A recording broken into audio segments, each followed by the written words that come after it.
I take all kinds of different photos all the time. I'm always trying new styles of photography. I don't tend to kind of limit myself to being a landscape photographer, portrait photographer, food photographer, whatever it might be. I try to take on all kinds of different genres of photography because I want to be able to apply different skill sets from one style to another, improve as a photographer and learn new things. But with that comes something very obvious and something that we all have to deal with, which is failure. And sometimes there's nothing you can do about it. You are going to fail in some way, whether it's a bad photo, a composition that doesn't work, a blurry photo even, all kinds of different ways that we can fail, and we've all had to go through it at some point. Now, we don't see this really because people don't tend to post bad photos onto Instagram or social media or wherever it might be. We only see people's best photos. And that makes sense. That's fair enough. And I only post my best photos. Sometimes I'll take bad photos, and sometimes in camera reviews, I'll talk about how the autofocus was 100% perfect, but any kind of bad photos that came from that were not because of the camera, it was because of me. I didn't compose it properly or whatever it might be. So we all fail, we just don't post those photos because those photos don't actually have any value to anyone but ourselves, because for us, we can take those bad photos, we can look at them, we can think, why didn't this work? What was wrong with the composition? If it's blurry, why is it blurry? What have I done wrong here? Is the depth of field wrong? Did I focus wrong? Is the shutter speed wrong? Is this way too grainy and it didn't need to be?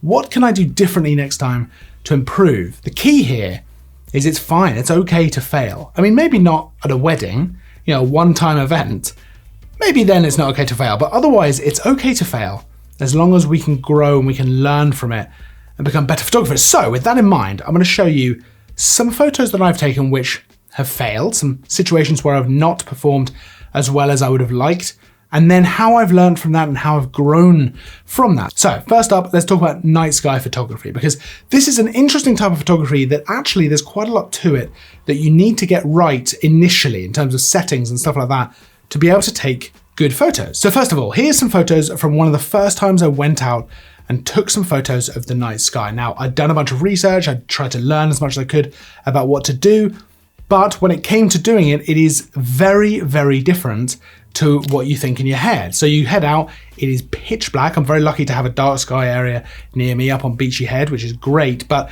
you head out, you've got your tripod, you think you know your settings, but as you can see from some of these photos, they're not terrible at all, but some of them are blurry, the stars are streaking slightly on the sky, which is not ideal. The composition is not particularly interesting, it's not good. I'm trying here to get a foreground element, but I don't really know what I'm doing. I don't really know how to compose because it's pitch black, I can't see anything. So I'm taking photos, waiting to see what it looks like, making adjustments. None of that is ideal. So I've come back, I'm happy with some of the shots. Finally, wow, here's the Milky Way. Here's some stars that I couldn't see with the naked eye. This is incredible. That first time you take that shot and the stars pop up on the back of your camera, that looks amazing. That is kind of a mind-blowing moment, but you quickly realize that's not enough, right? You need to have nice and sharp stars, right? You need to have a purpose for having them streak across the sky. You need to have maybe some kind of composition with a foreground, a landscape, something like that. That's what I had in my mind. A picture of just the stars themselves, great. But it wasn't going to cut it. I wanted a picture of a landscape with the stars above and all that kind of stuff. Okay, no problem. So I took what I learned. Okay, why is this blurry? Maybe I need to pop a 2-second timer on there so that when I press the actual camera shutter, it's not going to actually shake the camera. 2-second timer means it's going to be nice and still. No problem. I'll do that next time. I'll head out.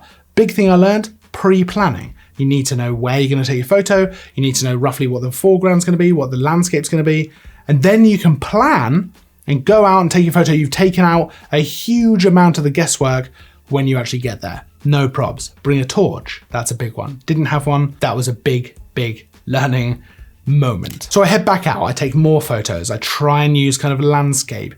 It still doesn't work perfectly. I'm happier with the photos. It's going better, but I learn more. I learn more about composition with the night sky, about how I'm going to use lighting.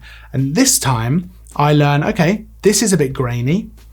I'm going to need to do 2 different exposures, one for the sky and then one for the landscape, which will be a much longer exposure. That way I can get more light in the camera for the landscape, for the actual ground, but I'm not going to get the stars streaking across the sky. So I'll take 2 different photos, same exact position on the tripod, and I'll just merge them together in Photoshop. No problem.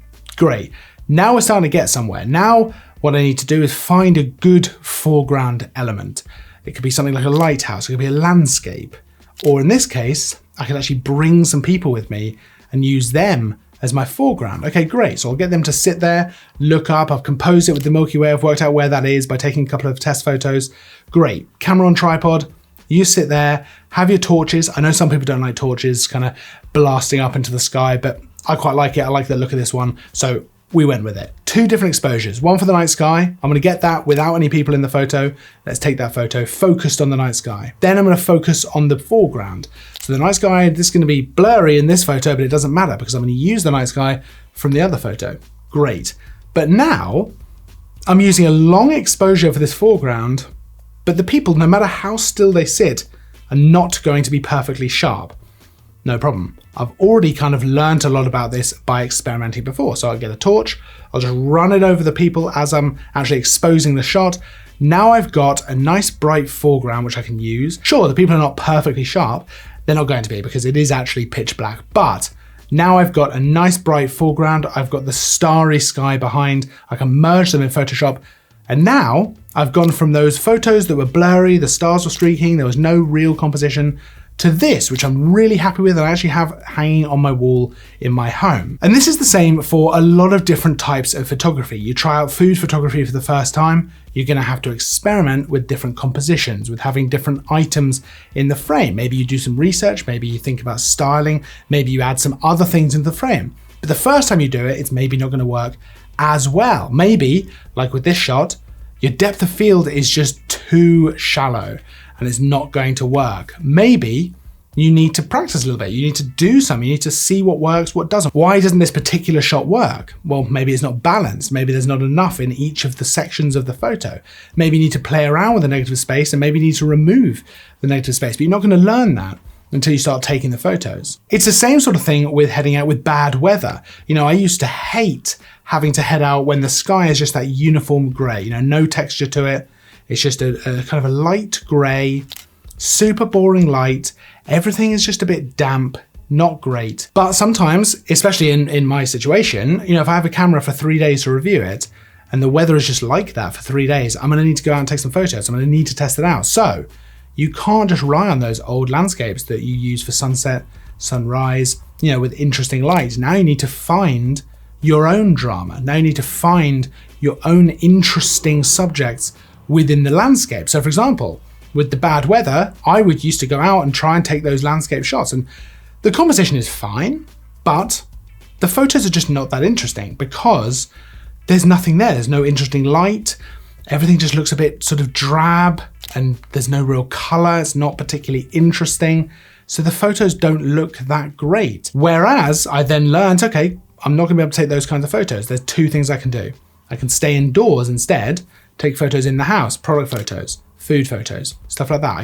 I can learn a different style. I can apply myself to something else, or I have to go out and find my own drama. So now I'm looking at, okay, if it's a gray sky, maybe there's a lot of wind.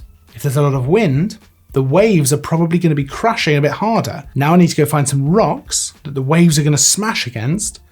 I can get some interesting dramatic pictures of something like that. And I only know that because I've been forced into that situation by taking bad photos, by trying to rely on old landscapes, but the weather and the light is not good. Now I thought of all of this because of something I did recently. I took some photos for the new Sony 70-200 G Master lens, the Mark II version, which is a lovely lens by the way. I took some photos of a car at night. So I went out with a friend, it was about 1 a.m. We took some photos of his car. Now, I'd never really done car photography before, and it was at night, it was pitch black. We had the moon, so there's a bit of moonlight, but the clouds were kind of covering it every now and then it would come out. And I was trying to take photos. Now, this throws up a few different challenges. For example, one of the questions he asked me, should I have the lights on or the lights off? Well, we're gonna do both, because that way I can decide later, first of all, what I think looks better, and I can actually merge them together a little bit as well. So with the lights off, I can do a much longer exposure, get a nice sharp photo of the car with lots of detail and stuff like that. With the lights on, obviously I can't do as long an exposure because those lights are gonna just completely blow out the photo, but I can get a nice, interesting atmospheric photo with the lights.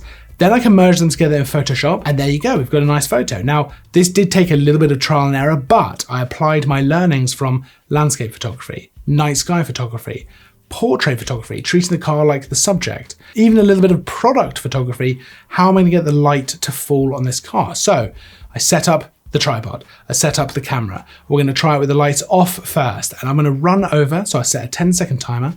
I'm gonna run over to the car, I'm gonna shine a torch just along it. That way I'm going to get a bit of light on the car, plus a little bit of a reflection of the light actually on the metalwork of the car. Next, we're going to take the exact same photo, same focal length, same settings, everything. I've set it to manual focus, so nothing's changing. And now, put the lights on. Now I'm just going to actually reduce the exposure down. I'm just going to darken it. We're going to take the same photo. Realistically, I'm just shortening that shutter length. I'm making it shorter, quicker. We'll take the photo. Now I've got two photos, pretty much exactly the same, but one with the car with the lights off and one with the car with the lights on. I've got the background there, more visible in the one with the car with the lights off. So I can use that maybe and then apply some of the photo with the lights on to the photo. I go into Photoshop, I can merge them together, and I end up with something like this, which I'm really, really happy with. But I was only able to do that, even though I'd never done that before, cars, certainly not at night, I was only able to achieve that because I was able to take the learnings from failing in different ways in the past, learning what works, and then applying that now to this car photo. So like I say, a bit of landscape photography, a bit of night sky photography, a bit of product photography, and a portrait setup as well, where I'm treating the car like a subject. I need to make sure the depth of field is going to be right. I don't want the background in focus, but I do want it to be, you know, a little bit blurred, but not blown out in terms of blur. I want the car to be nice and sharp. I don't want the front to be sharp and the back to be blurred. I want the whole thing to be nice and in focus. So I've applied all of that and it's worked. So all those failures from the past, those night sky blurred shots, portraits with depth of field that was wrong, product photos with depth of field that was wrong, all of that stuff has led me to be a better photographer, and I can apply that to the photo that I'm taking right now.